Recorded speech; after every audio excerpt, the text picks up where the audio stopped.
नमस्कार. स्वागत आहे तुमचं या कार्यक्रमात ज्याचं नाव आहे हॅलो डॉक्टर. मी तुमचा सूत्रसंचालक डॉक्टर आदित्य पुरुषोत्तम इंदानी.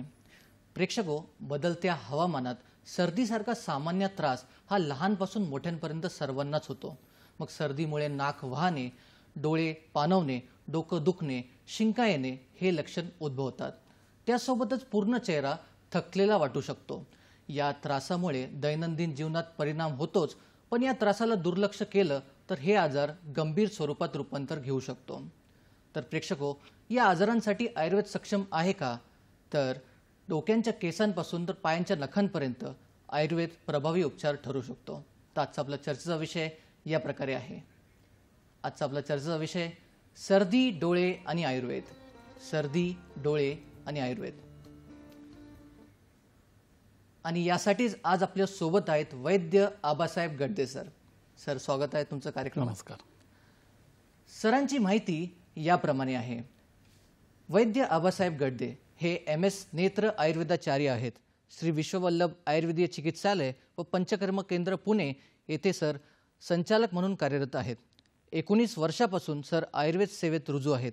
लहान मुलांचे विकार, स्त्रियांचे विकार, वंध्यत्व, वाताचे सर्व आजार, मेंदूचे विकार यासह अनेक आजारांचे हजारो रुग्णांवरती यशस्वीरित्या चिकित्सेचा अनुभव सरांना आहे. डोळ्यांच्या सर्व दुर्धर विकारांसाठी सरांचा एक विशेष हातखंडा आहे. सरांची मुख्य शाखा सिंहगड रोड, धायरी फाटा, पुणे येथे आहे. त्यासोबतच सदाशिवपेठ, पुणे, दादर, ठाणे, नाशिक, सांगली तसेच सहाय्यक वैद्यांच्या साह्याने सोलापूर, नागपूर, संभाजीनगर, नांदेड या ठिकाणी सर आपली सेवा पुरवतात. तर असे बहुगुणी वैद्य आज आपल्यासोबत आपल्या स्टुडिओमध्ये उपस्थित आहेत. चला आपण मुख्य कार्यक्रमाला सुरुवात करूया. सर, माझा पहिला प्रश्न तुमच्यासाठी असा आहे, सर्दीचा डोळ्यांवरती काय परिणाम होतो? खरं तर प्रश्न खूप चांगला आहे. नेमका लोकांना प्रश्न पडतो सर्दीचा नेमका नक्की परिणाम होतो का? आणि सर्दी हा अतिशय क्षुल्लक विषय म्हणून त्याच्याकडे बघितला जातो. तुम्ही पाहिलं असेल बऱ्याचदा शिंका आले, सर्दी झाली, कामावर जायचं असतं आपल्या लोकांना की लगेच काहीतरी अँटी ॲलर्जिक औषध घेतली जातात आणि मग त्याला 1-2 डोसमध्ये त्यांना बरं वाटलं की रिकामं होतं. वर्षानुवर्ष सर्दी असणाऱ्या लोकांची अवस्था तीच आहे. वर्षानुवर्षी ही लोक अँटी ॲलर्जिक औषध घेत असतात.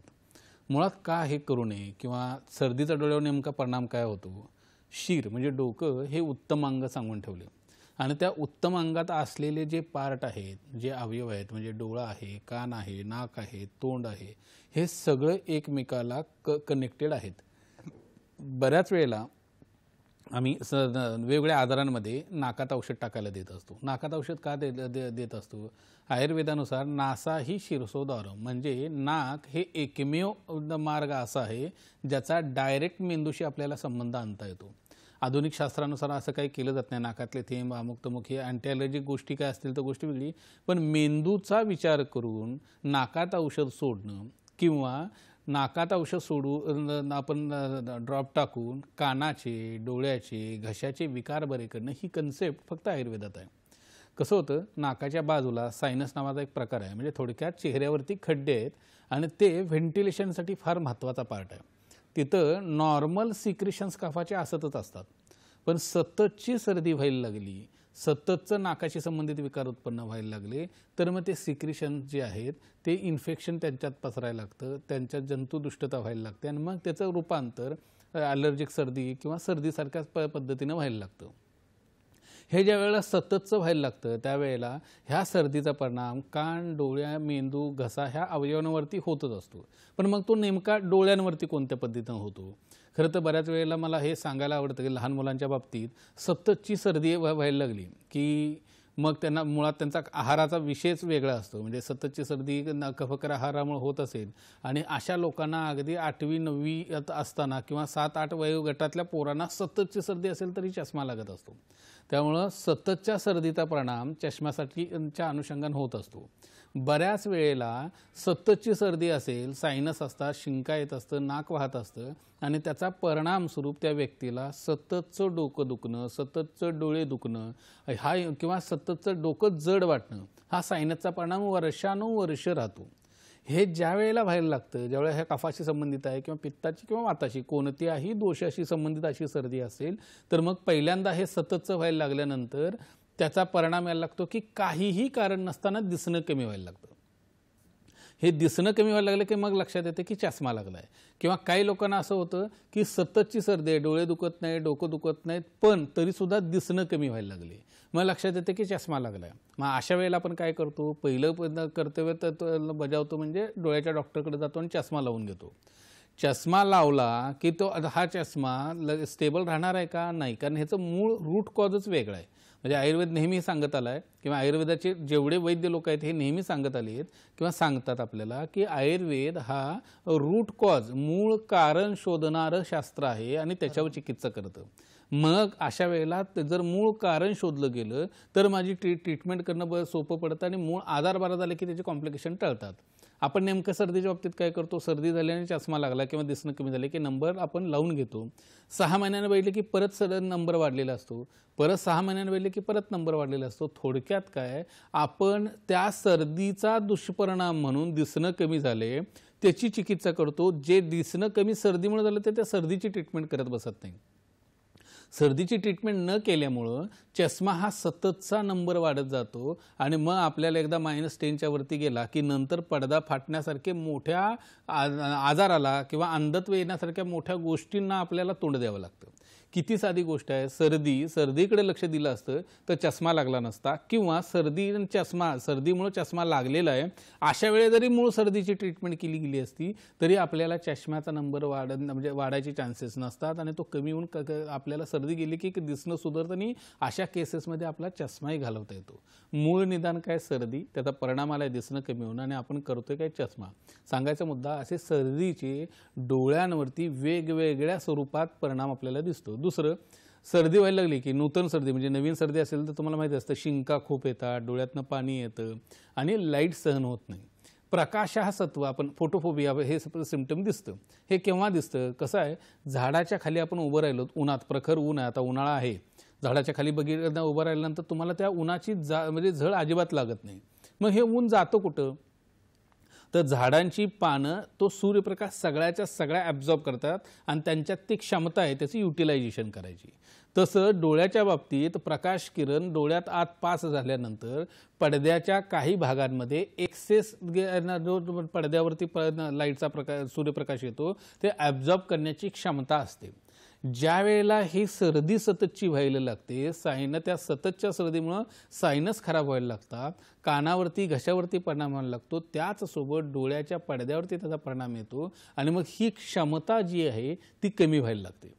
ही क्षमता कमी व्हायला लागल्यामुळं थोडा जरी प्रकाश यायला लागला की प्रचंड लाईटचा त्रास व्हायला लागतो, मग डोळे दिपायला लागतात, डोळ्याला त्रास व्हायला लागतो, डोळ्यातनं पाणी यायला लागतं आणि दिसणं कमी व्हायला लागतं. त्यामुळं सर्दीचा परिणाम अगदी चष्म्यापासून मोठमोठ्या आजाराच्या अनुषंगाने आपल्याला डोळ्यावरती बघायला नक्की मिळत असतो. नक्कीच. आपण सरांसोबत ही चर्चा असंच पुढे नेणार आहोत, पण सध्या वेळ झाली एक छोट्याशा विश्रांतीची. तेव्हा कुठेही जाऊ नका, पाहत राहा तुमचा लाडका कार्यक्रम हॅलो डॉक्टर.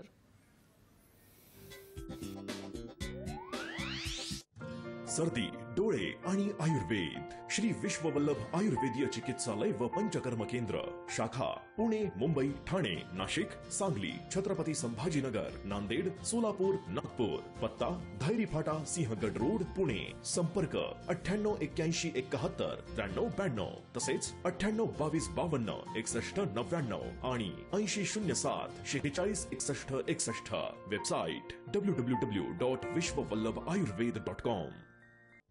सर्दी, डोळे आणि आयुर्वेद, श्री विश्ववल्लभ आयुर्वेदीय चिकित्सालय व पंचकर्म केंद्र, शाखा पुणे, मुंबई, ठाणे, नाशिक, सांगली, छत्रपती संभाजीनगर, नांदेड, सोलापूर, नागपूर. पत्ता धैरी फाटा, सिंहगड रोड, पुणे. संपर्क 98 81 71 93 92, तसेच 98 22 52 61 99 आणि 80 07 46 61 61. Website www.vishwavallabhayurved.com.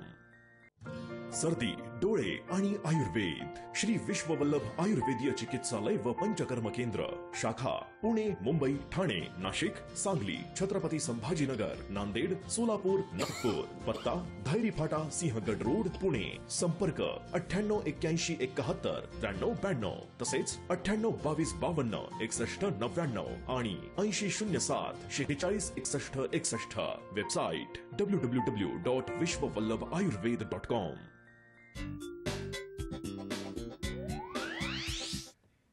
विश्रांतीनंतर परत एकदा स्वागत आहे तुमचं या कार्यक्रमात ज्याचं नाव आहे हॅलो डॉक्टर. आणि आज आपण बोलत आहोत वैद्य आबासाहेब गडदे सरांसोबत.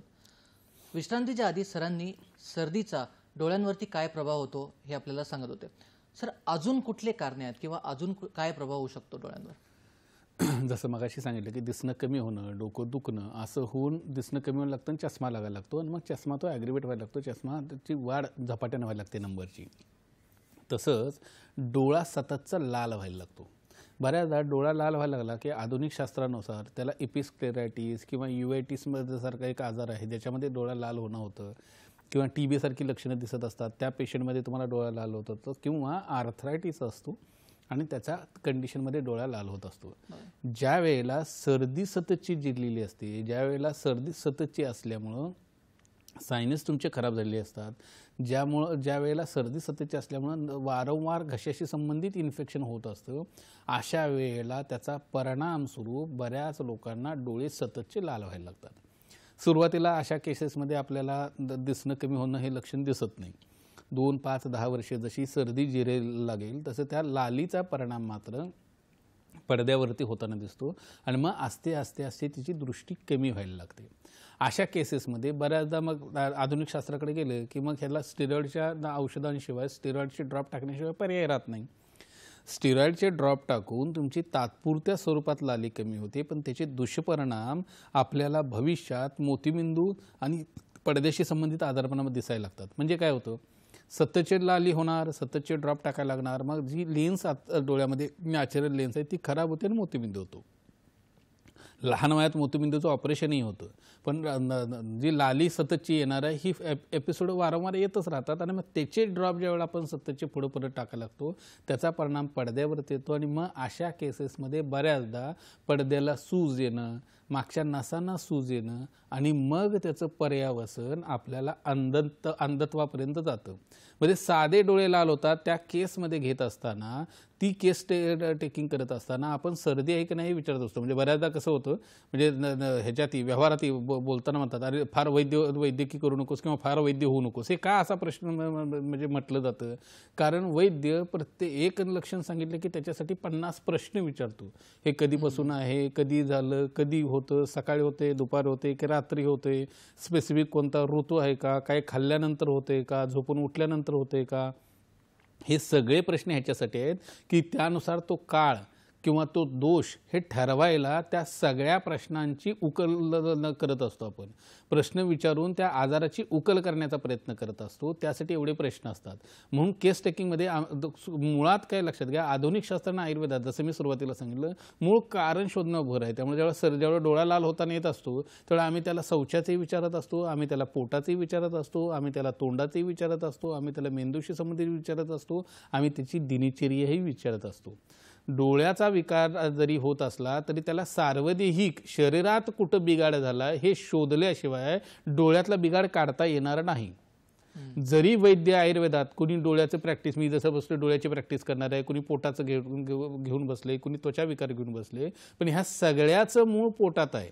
ह्या सगळ्याचं मूळ सार्वधिक शरीरातल्या इतर आजारांशी निगडीत आहे आणि ते शोधल्याशिवाय आयुर्वेदात कोणताही विकार बरा करणं शक्य होत नाही. म्हणून केस टेकिंग म्हणजे पूर्ण इतिहास त्या व्यक्तीचा, त्या रुग्णाचा मागचा पूर्ण इतिहास घेतला जातो. त्यामध्ये ज्यावेळेला लक्षात येतं की याला सर्दी आहे, 2 वर्षापासून आहे, 4 वर्षापासून आहे, कालावधी तितकाच काउंट करतो. जितक्या वर्षाची सर्दी आहे त्यानुसार औषधांचे डोस, औषधाची काल, औषधाची मात्रा, मग ती वाताची आहे का पित्ताची आहे का कफाची आहे, त्यानुसार त्याचे ऋतूत होतो, कोणत्या वेळ स्पेसिफिक ऋतूत होतं का, ह्या सगळ्याचा विचार करून ज्या वेळेला त्या सर्दीची ट्रीटमेंट करायला लागते त्यावेळेला वर्षानुवर्ष 8-8, 10-10 वर्ष सततचं लालीची येणारे एपिसोड किंवा अटॅक आपल्याला अगदी 4-6 महिन्यात, वर्षभरात ते आपल्याला रिव्हर्स करता येतं. त्याचं कारण ती जे डोळे लाल होतो तो डोळा लाल हा सर्दीमुळे होतो, हा आधुनिक शास्त्राचा डॉक्टर बघतच नाही. डोळ्याचा डॉक्टर डोळ्याचे औषध देतो, सर्दीचा डॉक्टर सर्दीचे औषध देतो आणि ह्याच्यामध्ये होतं असं तात्पुरती सर्दी कमी होते, काही दिवसांनी सर्दी वाटते, तात्पुरतं डोळ्या लाली कमी येते, परत डोळा लाल व्हायला लागतो आणि भविष्यात हे सगळं प्रकरण अंधत्वापर्यंत जातं. त्यामुळे निदान होणं फार महत्त्वाची गोष्ट आहे. ह्याच्यानंतर सर्दीचा परिणाम कुठला यायला लागतो, खूप जुनाट सर्दी झाली असेल, 10 वर्ष आहे, 15 वर्ष आहे, 20 वर्ष आहे, अशीही लोक आहेत. म्हणजे मी हे कालावधी सांगताना लोकांना आश्चर्य वाटतं, अरे 20 वर्ष कुणाला सर्दी असते का? असते ना बाबा. वयाच्या 20-22व्या वर्षी सर्दी चालू झाली आणि माझ्याकडे येताना ते 50व्या वर्षी आलेत. पण माझ्याकडे ते सर्दीसाठी येतच नाहीत. माझ्याकडे कधी येतात ते त्यावेळेस दिसायला कमी झाले आणि पडद्याला सूज आली त्यावेळेला. मग त्या पेशंटमध्ये बऱ्याचदा शुगर असते, त्या पेशंटमध्ये बऱ्याचदा थायरॉइड असतो, त्या पेशंटमध्ये बऱ्याचदा पोटाशी संबंधित तक्रारी असतात. आणि अशा केसेसमध्ये ज्यावेळेला पडद्याला त्रास व्हायला लागतो, ज्यावेळेला दिसणं कमी व्हायला लागतं आणि मग डोळ्याच्या डॉक्टरकडे जाऊन तपासणी केली की लक्षात येतं पडद्याला सूज आली. मग त्याच्यासाठी जी इंजेक्शन जे आधुनिक शास्त्रानुसार दिले जातात त्याचे प्रयोगही होतात. अगदी 1 इंजेक्शनपासून 17-18 इंजेक्शन 12 इंजेक्शनपर्यंत प्रयोग होतात. फ्रिक्वेंटली इंजेक्शन घेतली की एक ठराविक कालापर्यंत त्याची दृष्टी सुधारते आणि काही दिवसांना परत त्या इंजेक्शनचा परिणाम किंवा असर कमी झाला की दृष्टी परत ड्रॉप होते, परत पडद्याला सूज येते. असं खूपदा केल्यानंतर लक्षात येतं की हे बाबा काही फारसं आपल्याला रुचत नाही किंवा ह्याची फारसं आपल्याला काही यश येताना दिसत नाही, तर मग दुसरं कुठं आहे का काही, तर मग कोणतरी माझं नाव सांगतं किंवा मग आयुर्वेदात कोण आहे बघायचं आणि मग माझ्याकडे यायचं. अशा वेळेला ज्यावेळेला आम्ही केस हिस्ट्री घेतो त्यावेळेला लक्षात येतं की ह्या व्यक्तीला तर गेली 20, 22, 25 वर्ष सर्दी आहे, त्यानंतर कुठं शुगर झाली किंवा त्यानंतर थायरॉइड झाला किंवा त्यानंतर हायपरटेन्शन आहे आणि मग त्याचा परिणाम आपल्याला डोळ्यावरती झालेला दिसतोय. तर तिचं मूळ आधार डोळा नसून त्याचा मूळ विकार ही सर्दी आहे. आणि मग अशा सर्दीची ट्रीटमेंट केली की मग त्या केसेसमध्ये लिव्हरवरची औषधं देता येतात, पोटाची औषधं देता येतात, सर्दी कमी व्हायला लागते आणि मग ह्या व्यक्तीची दृष्टी खूप चांगली दुरुस्त व्हायला लागते आणि सूज कायमची येणं बंद व्हायला लागतं. हे सांगण्याचा मुद्दा मूळ निदान काय आहे ह्याच्यावर डिपेंड आहे. म्हणजे पडद्याची सूज आहे आणि लगेच इंजेक्शन घेतले अशी करायची गरज नाही. पोटाचा विकार आहे आणि सूज आहे तरी त्याची ट्रीटमेंट वेगळी पडते. सर्दी आहे आणि पडद्याला सूज आली त्याची ट्रीटमेंट वेगळी पडते. रक्तात उष्णता आहे आणि पडद्याला सूज आली त्याची ट्रीटमेंट वेगळी पडते. पोटाशी संबंधित इतर काही कृमींशी संबंधित आजारपण आहे आणि मग त्याचा परिणाम झाला आहे तर त्याची ट्रीटमेंट वेगळी पडते.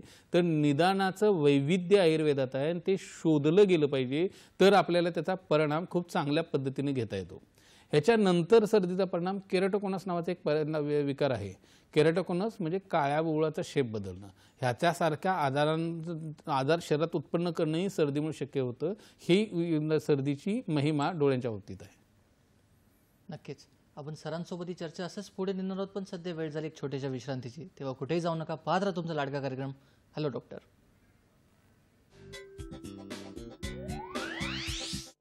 सर्दी, डोळे आणि आयुर्वेद श्री विश्ववल्लभ आयुर्वेदीय चिकित्सालय व पंचकर्म केंद्र, शाखा पुणे, मुंबई, ठाणे, नाशिक, सांगली, छत्रपती संभाजीनगर, नांदेड, सोलापूर, नागपूर. पत्ता धैरी फाटा, सिंहगड रोड, पुणे. संपर्क 98 81 71 93 92 तसेच 98 22 52 61 99 आणि 80 07 46 61 61. Website www.vishwavallabhayurved.com.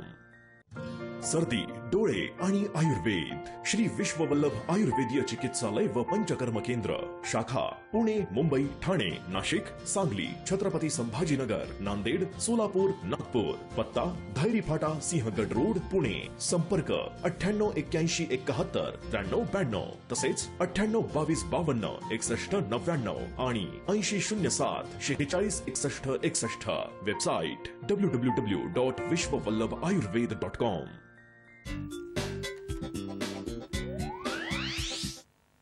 विश्रांतीनंतर परत एकदा स्वागत आहे तुमचं या कार्यक्रमात ज्याचं नाव आहे हॅलो डॉक्टर.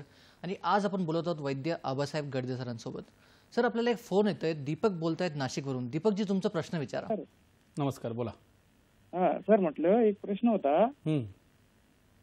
तर आई आहेत म्हटलं आमच्या काय आई. हा त्यांना असं आपण स्वयंपाक वगैरे जर केला ना किंवा पोळ्या वगैरे केल्या ना तर लगेच शिंका आणि सर्दी यायला लागते त्यांना. बरं 15-20 मिनिटासाठी. बरं आणि त्याच्यानंतर मग ओके होऊन जातं. बरं आणि असं थोडं अलर्जीचा काही प्रॉब्लेम व्हायला का खूप शिंका आणि सर्दी होत आहे. बरं आणि त्याच्यात मग पोट साफ होते का त्यांचं पोट साफ होतंय? हा पोट साफ होतंय ना सर. होतंय ना. आणि पोटाच्या कुठल्याच तक्रारी नाहीत, फक्त शिंका येतात?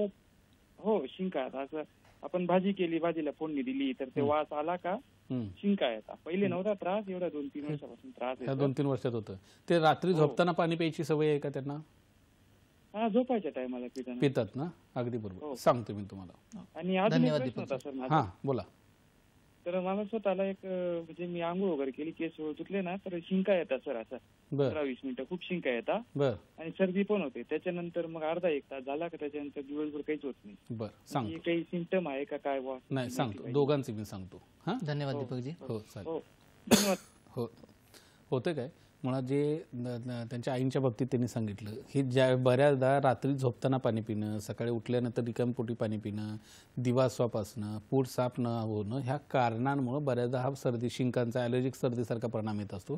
त्यांनी घरच्या घरी सुंठ धण्याचा काढा, सुंठ पाव चमचा, धने पाव चमचा 1 कप पाण्यात टाकायचं, उकळून अर्धा कप करायचं चहासारखं शिजवून, सकाळी असंच प्यायचं, संध्याकाळी सेम प्रोसिजर करून त्यात 2 चमचे एरंड तेल टाकून प्यायला चालू करा.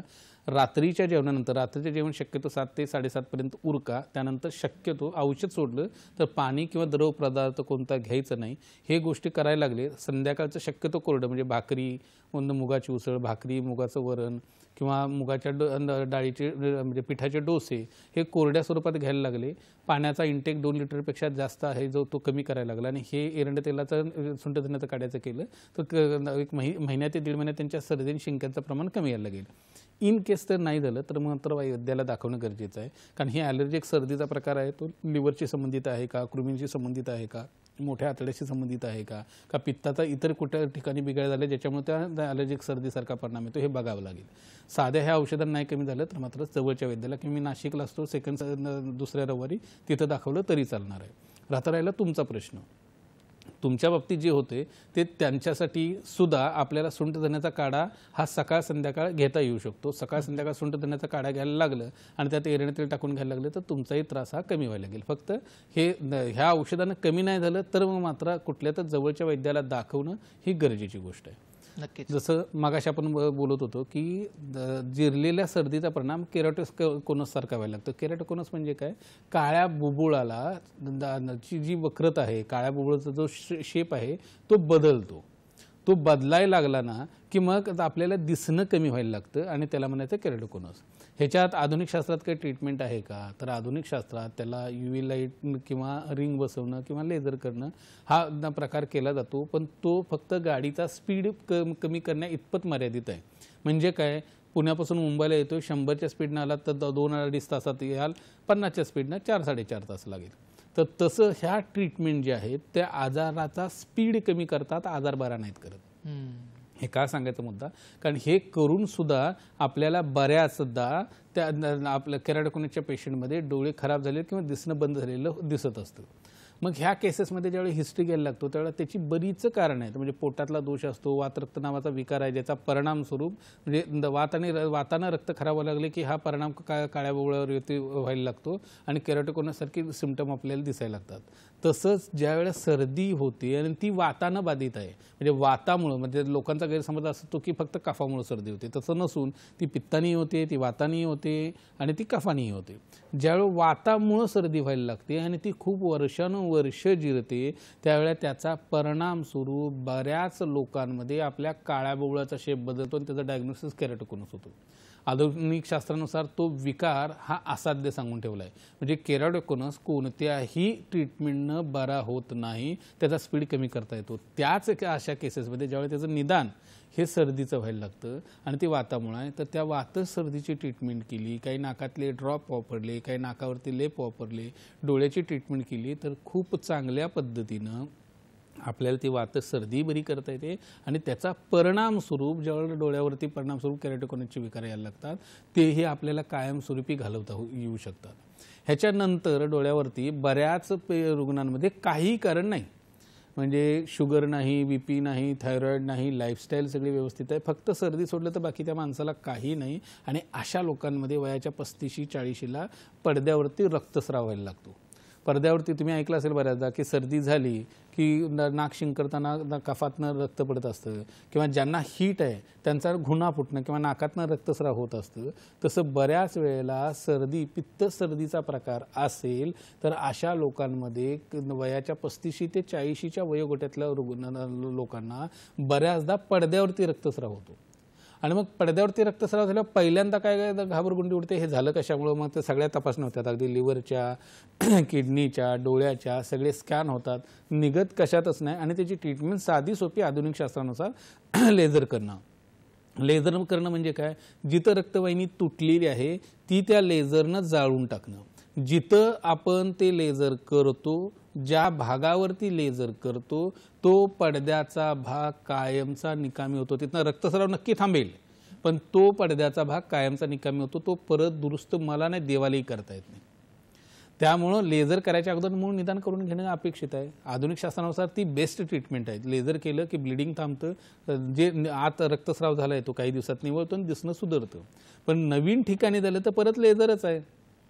होऊच नये म्हणून ट्रीटमेंट करणे गरजेचं आहे. पण होऊच नाही ह्याच्यासाठी म्हणजे रक्तस्रावच होऊ नये भविष्यात हे जर करायचं असेल तर त्याचं मूळ नको कारण शोधायला. आधुनिक शास्त्रात ते सांगून ठेवलेलंच नाही मूळ कारण शोधायची पद्धत. मग अशा केसेसमध्ये काय करावं लागतं? अशा केसेसमध्ये आधुनिक शास्त्राचा विचार न करता मूळ निदान करायला लागलो. पित्त सर्दीचा विचार करायला लागलो. म्हणजे नाडी बघितली, पूर्ण इतिहास घेतला की त्याचं निदान होतं. हे वातामुळे आहे, हे पित्तामुळे आहे की कफामुळे. तर त्या पित्त सर्दीचा आपण परिणाम ज्यावेळेला ट्रीटमेंट करायला लागतो त्यावेळेला तो सर्दी तर जातेच, पण त्याचा परिणाम स्वरूप आपल्याला डोळ्यात जो रक्तस्राव होतो तो कमी व्हायला लागतो आणि त्याचा फायदा आपल्याला दृष्टी सुधारण्यासाठी होतो. किंबहुना पुन्हा पुन्हा जे रक्तस्राव होत असतो ते टाळता येऊ शकतो. ह्याच्यासोबतच बऱ्याच लोकांना जिरलेल्या सर्दीमुळे मागच्या नसांना सूज यायला लागते. नसांना म्हणजे ऑप्टिक न्यूरायटिस म्हणतो आणि ती सूज पर्यवसन नंतर आपल्याला ऑप्टिक ॲट्रोपीत होतं, म्हणजे नसा सुकतात आणि कायमचं अंधत्व येतं. म्हणजे थोडक्यात लक्षात घ्या, अगदी चष्म्यापासून ते नसांना सूज येण्यापर्यंत खूप मोठी व्याप्ती सर्दीची आहे. जाता जाता ह्या प्रश्नाचं म्हणजे ह्या प्रश्नाचं उत्तर देताना शेवटचा आजार मी सांगून ठेवतो की रातांधळेपणा. अशी बरीच आहेत पण डोळ्याशी निगडीत मी ठराविक आजार सांगतोय. बऱ्याच लोकांना सर्दी झाल्यानंतर रातांधळेपणा हे सिम्पटम दिसतं. रातांधळेपणा म्हणजे काय? रात्री दिसायला कमी असणं. आयुर्वेदानुसार त्याचं निदान काय किंवा त्याला काय म्हटलं जातं? कफ विदग्ध दृष्टी. म्हणजे दृष्टी जी आहे आपली ती कफानं बाधित झाली, जी जनरली लोकांना अपेक्षित आहे. सर्दी म्हणजे कफ, असं कफामुळे सर्दी होते हे जनरल लोकांना अपेक्षित आहे. ती कफाची सर्दी असेल, त्या कफानं ज्यावेळेला दृष्टी बाधित व्हायला लागते त्यावेळेला तात्पुरत्या स्वरूपात असो किंवा लॉंग टर्म स्वरूपात असो काही लोकांना रातांधळेपणा, रात्री दिसणं कमी व्हायला लागतं. मग अशा वेळेला त्या रातांधळेपणाचे निदान करताना आधुनिक शास्त्रात ज्यावेळेला तपासण्या केल्या जातात त्यावेळेला ते बऱ्याचदा पडद्यावरती स्पॉट दिसायला लागतात. त्याला म्हणतात रेटिनायटिस पिगमेंटोजा. रेटिनायटिस पिगमेंटोजा म्हणजे पडद्यावरती ठिपके यायला लागतात, मग पडद्याचे टिश्यू डेड व्हायला लागतात. त्याचं पर्यवसन असं होतं की नंतर भविष्यात मागची नस पूर्ण सुकते, त्याला ऑप्टिक ॲट्रोफी होते आणि अशा वेळेला मग दिवसाही दिसणं कमी होतं आणि पूर्ण अंधत्व यायला लागतं. तेच योग्य वेळी आयुर्वेदानुसार कफ विदग्ध दृष्टी ह्या गोष्टीमुळे जेवढा रातांधळपणा येतो तो पूर्ण साध्य सांगून ठेवला आहे. त्या अशा केसेसमध्ये वमन केले, काही बस्तीचे प्रकार केले, डोळ्यातले ड्रॉप टाकले, डोळ्यावरती लेप केलाय, जी क्रियाकल्प, ज्या प्रोसिजर, जे पंचकर्म आयुर्वेद सांगितले ते करून ती सर्दी घालवली तर रातांधळेपणासारखे विकार जे सर्दीमुळं, जिरलेल्या सर्दीमुळं किंवा कफविदग्ध दृष्टी हे निदान असल्यामुळं होतं, ती रातांधळेपणा हा आपल्याला रिव्हर्स करता येतो. तो जीन्समधनं आलेला नाही, कफामुळे झालेला. त्यामुळे हे मोठं सर्दीचा परिणाम अगदी डोळे लाल होणं, डोळे दुखणं, पडद्याला सूज येण्यापासून रातांधळेपणापर्यंत मोठी व्याप्ती आहे आणि हे मोठे सगळे विकार हे सगळेच्या सगळे अंधत्व आणणार आहेत. दिसताना हे जे मोठे विकार अंधत्व आणतात त्याचं कारण साध्य आहे ना. त्याचं कारण जे मूळ कारण जे प्रतिशायी आहे, जे वातामुळे आहे, पित्तामुळे आहे, कफामुळे, तो साध्य विकार आहे. तो साध्य विकार जर साध्य केला औषधानं तर त्याच्यातनं उत्पन्न हे जे बाकीचे विकार आहेत ते सगळेच्या सगळे बरे होतात. त्यामुळे योग्य वेळी मात्र त्याचं निदान करून ट्रीटमेंट करणं गरजेचं आहे. सर्दी आहे म्हणून त्याच्याकडे दुर्लक्ष करून चालत नाही, त्याचं मूळ कारण शोधावं लागतं की सर्दी कशामुळे आहे आणि ते कारण शोधून जर ट्रीटमेंट केली गेली तर सर्दीमुळे उत्पन्न होणाऱ्या विकारांची ट्रीटमेंट आयुर्वेदात खूप सुंदर पद्धतीने सांगितलेली आहे. नक्कीच आपण सरांसोबत ही चर्चा असंच पुढे नेणार आहोत, पण सध्या वेळ झाली छोट्याशा विश्रांतीची. तेव्हा कुठेही जाऊ नका, पाहत राहा तुमचा लाडका कार्यक्रम हॅलो डॉक्टर.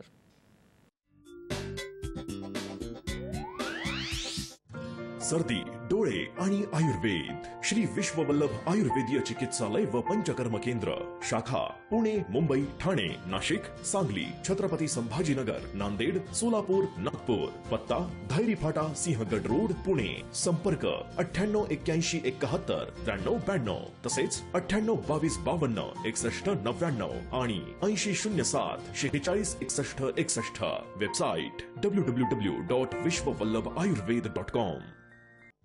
सर्दी, डोळे आणि आयुर्वेद श्री विश्ववल्लभ आयुर्वेदीय चिकित्सालय व पंचकर्म केंद्र, शाखा पुणे, मुंबई, ठाणे, नाशिक, सांगली, छत्रपती संभाजीनगर, नांदेड, सोलापूर, नागपूर. पत्ता धायरी फाटा, सिंहगड रोड, पुणे. संपर्क 988171 9392 तसेच 982252 6199 आणि 8007 4661 61. Website www.vishwavallabhayurved.com.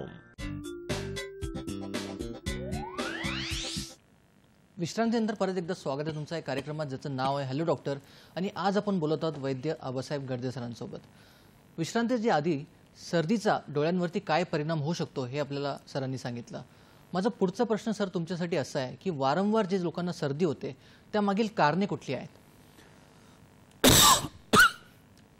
कसं आहे, मागाच्या ह्याच्यातलं एक कारण सांगायचं राहून गेले, त्याचा परिणाम काय होते ते, आणि मग पुढचा मी विषय घेतो.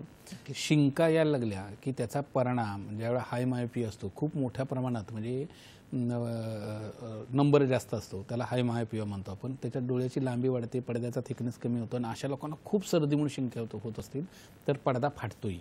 म्हणजे पडदा फाटण्यासाठी सुद्धा एक मोठं कारण सर्दी किंवा शिंका आहे.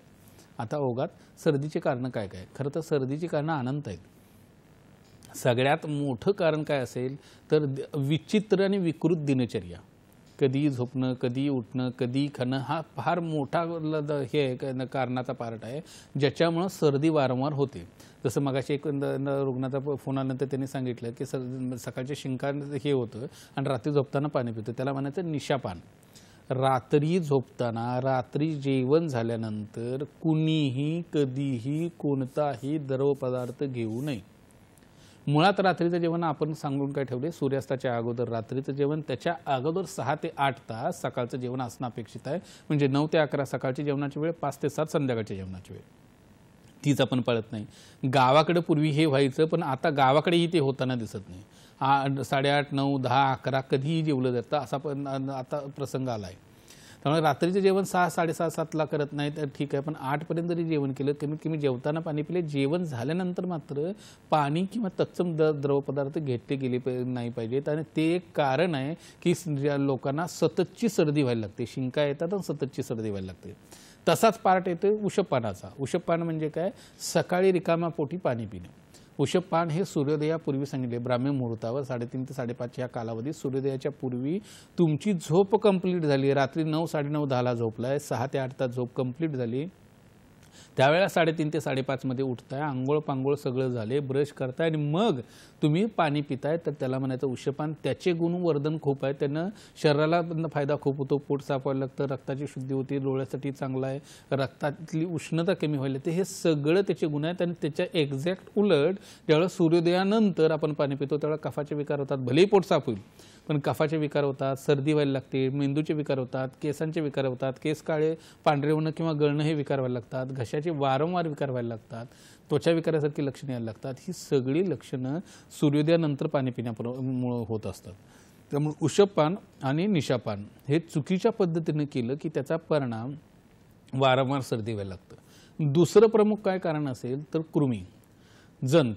तुम्ही म्हणाल जंत म्हणले की ते तर लहान मुलांना असतात फक्त, तर अजिबात नाही. वय वर्ष 1 ते 2 वर्षापासून वय वर्ष 90पर्यंत 100पर्यंत वयोवृद्ध माणसालाही जंत होऊ शकतात. आणि त्याची व्याप्ती आणि त्याची विकार होण्याची पद्धती वेगळी. दरवेळेला जंत होतात म्हणजे गोडच खाल्लं पाहिजे असं अजिबात नाही. गोड न खाता सुद्धा जंत होतात. तुमचं खाल्लेलं नाही पचलं, ते पडून राहतंय तसं, आणि परत पुन्हा पुन्हा ते न पचलेलं असताना, भूक नसताना जेवलं जाते, तरी तुम्हाला जंत व्हायला लागणार आहेत. आणि त्याचा परिणाम स्वरूप सर्दी व्हायला लागते. कसं होतं, कोणताही आजार जिरायला लागला किंवा कृमीसारखा विकार शरीरात पडून राहायला लागला तर त्याचा परिणाम पोटावरती, लिव्हरवरती आणि पर्यायानं शरीरावरती खूप मोठ्या प्रमाणात होतो. काही लोकांना जंत झाली कोठ्यामध्ये तर त्याचा लिव्हरवरती परिणाम होऊन इंद्रलुप्त म्हणजे चाईसारखे विकार येतात. काही लोकांना कोठ्यात जंत झाली तर त्याचा परिणाम लिव्हरवरती होऊन त्वचा विकार व्हायला लागतात. काहींना जंत झाली तर त्वचा विकार सोबतच त्यांना सांध्यांचे विकार जाडायला लागतात. काहींना जंत झाली तर भूक खूप मंदावायला लागते, काहींना जंत झाली तर भूक खूप लागायला लागते, काहींना जंत झालं तर चेहऱ्याचा वर्ण पालटतो, नाना तरा जंताची व्हायला लागते. तशीच वर्षानुवर्ष शरीरात जंत पडून राहिले असताना ज्यावेळेला लिव्हरचं फंक्शन कमी व्हायला लागतं, ज्यावेळेला लिव्हरचं फंक्शन कमी झाल्यामुळे आतड्यांची हालचाल कमी व्हायला लागते आणि त्याचा परिणाम शरीरावरती व्हायला लागतो, त्यावेळेला अशा लोकांना सततच्या शिंका, सर्दी, नाक वाहणं, नाकाला वास न येणं ही लक्षणं दिसायला लागतात आणि त्याचा परिणाम स्वरूप आपल्याला डोळ्यावरती दिसणं कमी होणं हा इम्पॅक्ट येऊ शकतो. सर आपल्याला एक फोन येतोय, मारुतीजी बोलतायत नांदेडवरून. मारुतीजी तुमचा प्रश्न विचारा. माझं नाव मारुती गणपत ठोले सर, मी किनवट मधून बोलालो सर. बोला. सर्दी खोकला सर 12ही महिने आहे सर, काही कमी काही होईना झालं सर. खोकला? सर्दी आणि खोकला सर, दमा असल्यासारखा आहे सर. कोरडा खोकला आहे का? हो कोरडा खोकला सर. बर, हे कधीपासून आहे?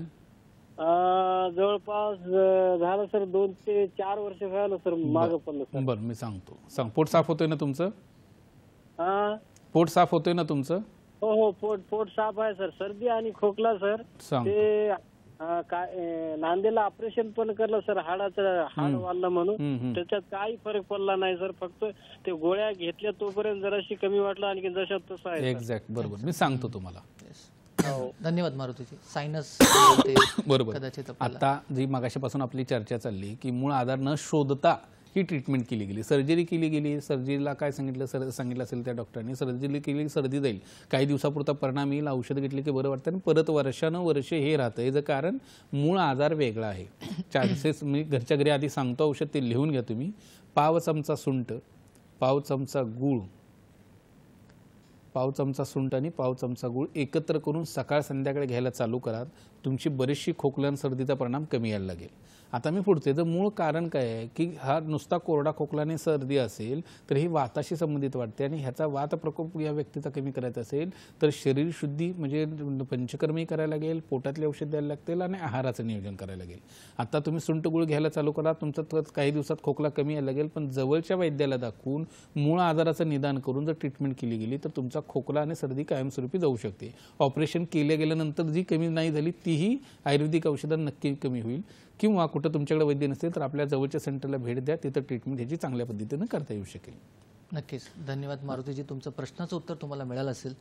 सर आपण वारंवार जी सर्दी होते त्याबद्दल बोलत होतो, तर त्याची कारणे कुठली आहे अजून? तर मगाशी मी जसं सांगितलं की हे कृमी हे प्रमुख कारण आहे. तसं आद्यशन नावाचा एक प्रकार असतो. आद्यशन म्हणजे काय? कृमींच्या बाबतीत बोलताना मी हे बोललोय की भूक नसताना जेवणं हे जसं आहे ना तसं जेवण झाल्यावर परत जेवणं. खरं तर जेवणाचा किंवा अन्नाचा पचन काळ किती आहे हो? 6 ते 8 तास.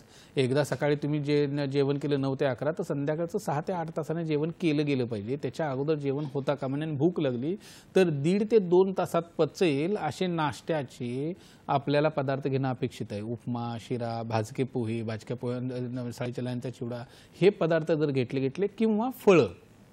तसं न होता जोपर्यंत 18 आणि 20 वयोगटात असताना आपल्याला घरचे म्हणतात वाढत्या अंगाला खा, 4 वेळा खा, तशी ती एकदा सवय लागली की वयवर्ष 70ला सुद्धा ही व्यक्ती 4 वेळेलाच खात असते. 2दा नाश्ता, 2दा जेवण, चहा वेगळा, चहासोबतचे बिस्किट वेगळे, हे चालूच आहे. भूक नसताना खरं तर आयुर्वेदात 45 नंतर एक भुक्त खायला सांगितले. धार्मिक ग्रंथाचं पारायण करताना, गुरुचरित्रासारख्या ग्रंथांचं पारायण करताना आपण सकाळी जेवण करतो आणि संध्याकाळी एक भुक्त राहतो. हे कारण हे जसं सांगितलं आध्यात्मिक ग्रंथ वाचताना तसं 45 नंतर आयुर्वेदात एक भुक्त असायला पाहिजे. एक भुक्त म्हणजे सकाळचं जेवण, संध्याकाळचं खाऊन किंवा भाजकं घ्या, म्हणजे तुम्ही वाळलेल्या खरक्यासारखी तब्येत राहील आणि तुमची विकार कमी यायला लागतील. तसं होत नाही. 4 वेळा खाणारा माणूस एकदम एकवरती येणार नाही, पण कमीत कमी वेळेत 2 वेळे खायला लागला आणि तेवढ्यावरच थांबायला लागला तर मग हे विकार उद्भवत नाहीत.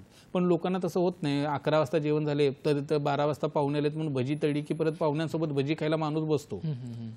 किंवा 11 वाजताही जेवलाय, 2लाही जेवतोय, 4लाही जेवतोय, 7लाही जेवतोय.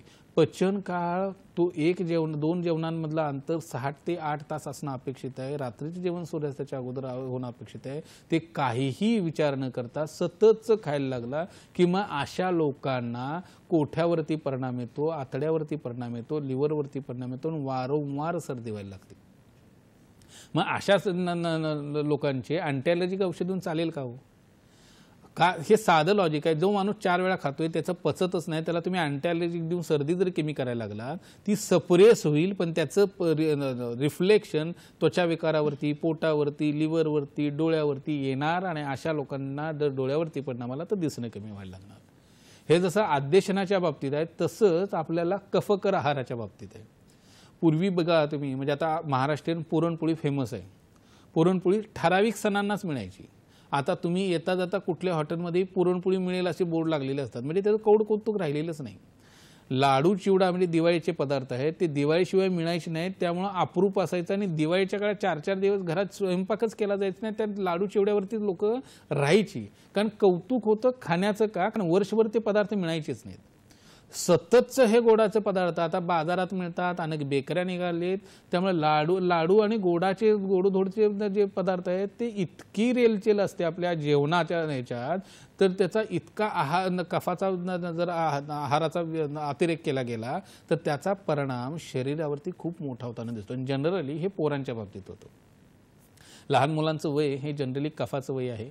त्या कफाच्या वयात आपल्याला ज्या वेळेला कफकर आहाराचा विचार आपण इंटेक घ्यायला लागतो त्यावेळेला त्याचा परिणाम ते आतड्यांवरती तर होतोच, शरीरात कफाचा उद्रेक व्हायला लागतो. मग अशा मुलांना सततची सर्दी व्हायला लागते आणि ही सर्दी व्हायला लागली आणि त्याचा योग्य वेळी उपचार नाही केला गेला, अँटी ॲलर्जिक किंवा सर्दीची तात्पुरती औषधं घेऊन आपण हे करायला लागलो, एकतर त्या रुग्णांना, लहान मुलांना दम्यासारखे विकार लागतात किंवा ह्या लोकांना डोळ्यावरती परिणाम होऊन दिसणं कमी होऊ लागतं, नंबर लहान वयात लागतो. त्यासोबत कॉम्प्युटर आहेच, त्याच्यासोबत रात्री जागरण आहेत, ह्या गोष्टी आहेतच की ज्यामुळं हा चष्म्याचा नंबर झपाट्यानं वाढायला लागतो. ज्या वेळेला हे आपण कफकर आहाराच्या बाबतीत बोलत असतो त्याच्यासोबतच लहानच्या मुलांच्या बाबतीत अजून एक कोणती गोष्ट होते, शहरी भागात स्पेसिफिक, भूक नसताना खायला देणं. आपल्याला काय आहे, म्हणजे मी बरेच वेळेला बोलताना काही लोकांना याचा राग येत असेल की शिक्षणामुळं अर्धवटपणा आलाय. म्हणजे हे वेगळ्या अर्थी बोलतोय मी, कारण कसं होतं लहानपणापासून आपण म्हणजे प्रेग्नेन्सी राहिलेल्या पहिल्या दिवसापासून कुठल्या तर गायनेकॉलॉजिस्टकडून किंवा डॉक्टरकडे जात असतो. तो पहिल्या दिवसापासून काहीतरी डाएट देतो, फॉलिक ॲसिड, आयर्न, कॅल्शियम देतो. बाळ जन्माला आल्यानंतर त्याला काहीतरी लगेच टॉनिक चालू करतो. आपल्या मेंदूला आपल्याला ही सवयच लागली की नॉर्मल आयुष्यात जगायचंच नाही, प्रत्येक वेळेला कशाच्या तरी कुबड्या घ्यायच्या. ज्या वेळेला हे होतं की मग त्यावेळेला मग त्या लहान मुलाच्या डॉक्टरनी किंवा कोणी XYZ व्यक्तीने सांगितलं अरे बाळाची वाढ व्हायची असेल तर त्याला ड्रायफ्रुट्स दिले पाहिजेत, बाळाची वाढ व्हायची असेल तर त्याला दिवसातनी इतक्या वेळा खायला दिलं पाहिजे. जसं शुगरच्या पेशंटमध्ये सांगतात एकदम खाऊ नका, 2-2 तासानं खा, तसं लहान मुलांमध्ये एकदा पिडियाट्रिक डॉक्टरने किंवा कोणीतरी XYZ डॉक्टरने तुम्हाला कल्पना दिली की नाही ह्याला व्यवस्थित आहार दिला गेला पाहिजे, ह्याला फ्रूट ज्यूस दिलं गेलं पाहिजे, ह्याला ड्रायफ्रुट्स दिले गेले पाहिजे, त्याने दिवसातनं अमुक वेळा एवढा ह्याला खाऊ घातलं पाहिजे. त्यावेळेला मात्र त्या पोराच्या आयुर्वेद ही व्यक्ती परत्वे बदलतो. त्या जे लहान मुलगा जो आहे त्याची प्रकृती कोणती आहे, त्याचं वय काय आहे, त्याचा आहार किती असला पाहिजे, त्याची नाडी बघून त्याची पूर्ण केस टेकिंग घेऊन आपण आहाराचे मात्राही ठरवत असतो. ह्याचा विचार न करता कुठल्या तर डॉक्टरनं सांगितले म्हणून 4-4, 6-6 वेळेला खाऊ घालण्याचा हट्टास करणं आणि पोराला भूक नसताना मागं ताट घेऊन फिरत बसणं आणि भले 1-1, 1.5 तास लागू दे आणि मग त्याच्यात 1-2 पोळ्या भरवणं आणि मग त्याचा परिणाम आपल्याला दिसत असतो की आई 2 पोळ्या भरवते, दिवसातनं 4 वेळा भरवते, तरी पोराची वाढ होत नाही, तरी पोराचं नाक सततच वाहतच आहे, तरी तो त्या पोराला सततचा ताप येतोच आहे आणि ते पोरगं सततच आजारी पडतच आहे. ह्याचं कारण त्याची लिव्हर क्षमता तुमच्या खाण्यानं, तुम्ही किती भारी खाऊ घाला, तुमच्या अन्नाची क्वालिटी किती चांगली हे महत्त्वाचं नाही, तुम्ही ड्रायफ्रुट्स घालताय की सोनं घालताय हे महत्त्वाचं नाही, त्याला भूक लागते की नाही हे फार महत्त्वाचं आहे. भूक नसताना ज्यावेळेला तुम्ही ह्या गोष्टी खाऊ घालायला लागाल त्यावेळेला त्या पोराची वाढ खुंटते. तुम्ही शहरी आणि खेड्यातल्या मुलांच्या वाढीवरती बघा, गावाकडे खरंच पोरं जोपर्यंत गावातनं बाहेर शिकायला जात नाहीत तोपर्यंत सफरचंदासारखी फळं जी आपल्या इकडे मिळत नाही ती खायलाही बघायला मिळत नाहीत पोरांना, तरी गावाकडची पोरं टुणटुणीत असतात, सर्दी नसते. हे अगदी 5-6 वर्षापर्यंत असेल त्यानंतर सर्दी नसते या पोरांना, त्यांची वाढ, वय, वजन, उंची सगळी वाढते. आणि शहरी भागातल्या लोकांना, पोरांना मात्र काजू बदाम अक्षरशः कोंबलं जातं तोंडात, तरी त्या पोरांची वाढ होत नाही आणि त्यांचे सततचं नाक 10वी-12वी पर्यंत गळत असतं.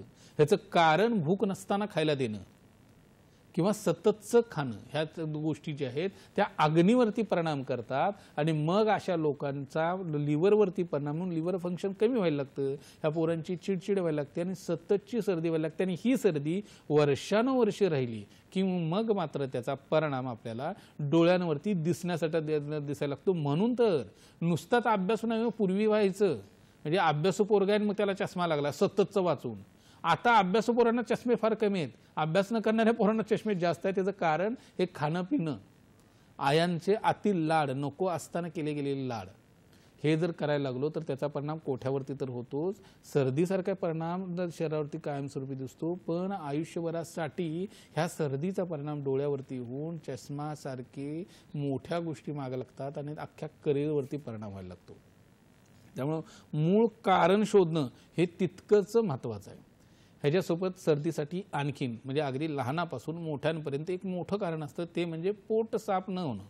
काही केलं की पोट साफ होत नाही. मग अगदी लहान मुलांना जसं सांगितलं की नको असताना खाल्लं गेले किंवा भूक नसताना खाल्लं गेले, जेवण केलंय आणि तरी त्याच्यावरती खाल्ले गेले, इथपासून वयोवृद्ध लोकांना मोठ्या आतड्याची क्षमता कमी झाली, मोठ्या आतड्याची हालचाल कमी झाली आणि मग मळ बाहेर फेकला गेला नाही. ह्या सगळ्यांमध्ये अगदी लहान, तरुण, मध्यम आणि वयोवृद्ध ह्या चारही वयोगटातल्या लोकांना ज्यावेळेस पोट साफ होत नाही त्यावेळेला मात्र त्याचा परिणाम लिव्हरवरती येतो आणि मग सर्दीसारखे लक्षणं येतात. मग पोट नाही साफ झालं तर लिव्हरवरती का परिणाम होत असेल बरं? बऱ्याचदा आपण प्रवासात असतो, मोठ्यानं जोराची शो आलेली असते, आपण जायला कुठं थांबायला मिळत नाही, तासाभरानं 2 तासानं ज्यावेळेस शो करायला जातो त्यावेळेस शूच होत नाही. मग ती गेली कुठं?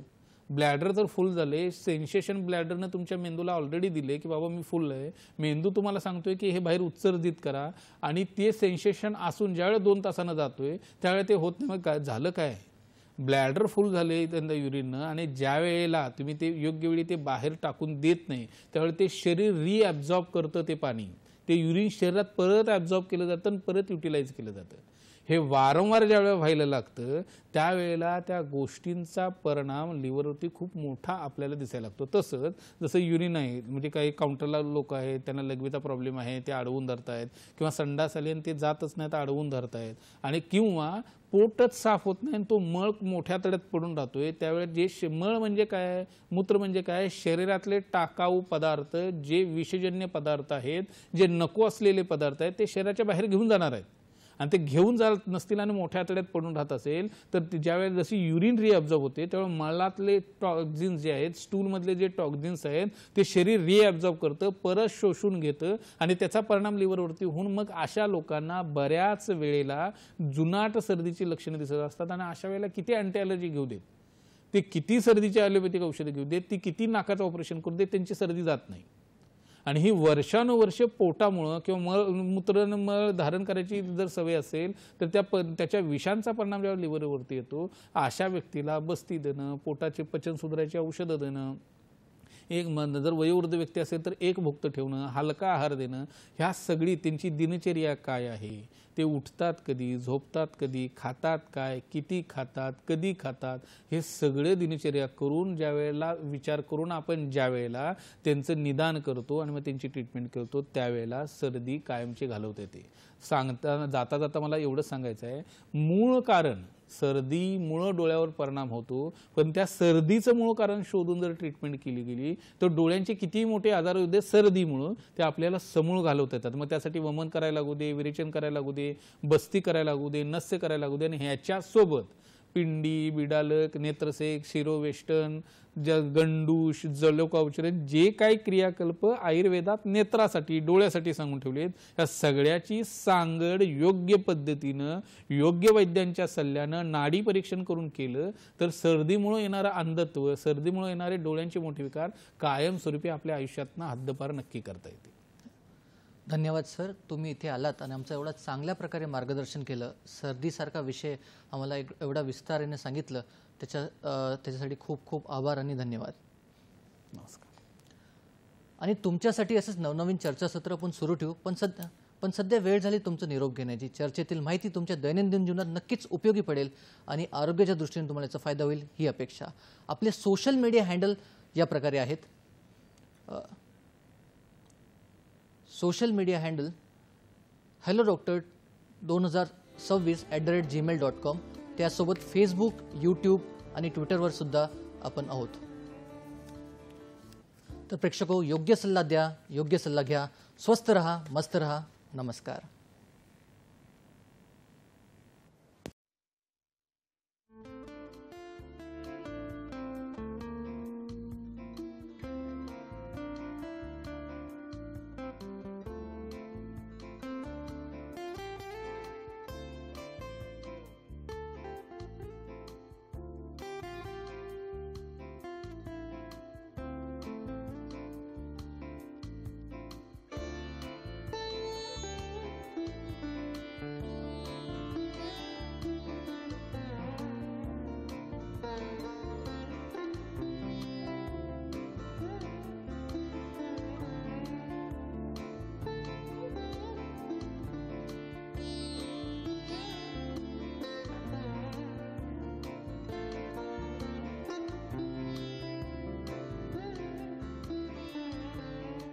श्री विश्ववल्लभ चिकित्सालय व पंचकर्म केंद्र, ठाणे, नाशिक, सांगली, छत्रपती संभाजीनगर, नांदेड, सोलापूर, नागपूर. पत्ता धायरी फाटा, सिंहगड रोड, पुणे. संपर्क 98 81 71 93 92, तसेच 98 22 52 61 99 आणि 80 07 46 61 61. Website www.vishwavallabhayurved.com.